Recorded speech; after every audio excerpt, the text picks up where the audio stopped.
बकरे की माँ कब तक खैर मनाएगी। ये एक ट्रेन है लैला मूसा से रोज़ एक जगह से गुज़रती है और वहाँ पर कुछ लड़के एक शरारत करते हैं कि रोज़ उस ट्रेन के मुसाफिरों के ऊपर पानी फेंकते हैं। पानी वो कैसे फेंकते हैं, नहर के अंदर वो नहा रहे होते हैं और उन्होंने अपने उस मोटरसाइकिल को उस नहर के अंदर उतारते हैं और जब ट्रेन वहाँ से गुजरती है और मोटरसाइकिल को स्टार्ट करते हैं और उसके पिछले व्हील से वो मुसाफिरों पर उस ट्रेन पर पानी फेंकते हैं, क्योंकि उनको पता है कि ट्रेन हर जगह रुकती नहीं है और ये मुसाफिर हमारा क्या कुछ बिगाड़ लेंगे। ये रोज़ इसी तरह करते रहे, लेकिन एक दिन फिर ऐसा हुआ कि इनकी शामत आ गई। कहते हैं बकरे की माँ कब तक खैर मनाएगी।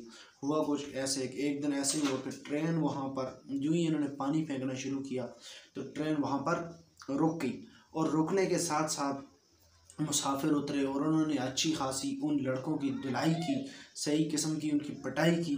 पिटाई करने के बाद उनका दिल यहाँ पर भी ठंडा ना हुआ तो उन्होंने होंडा जो मोटरसाइकिल था वो भी उठाया और ट्रेन में रखा और उन लड़कों को भी ट्रेन में रख कर वो ले गए। इसीलिए कहते हैं कि बकरे की माँ कब तक खैर मनाएगी। कभी कभी शरारत आपके गले भी पड़ सकती है।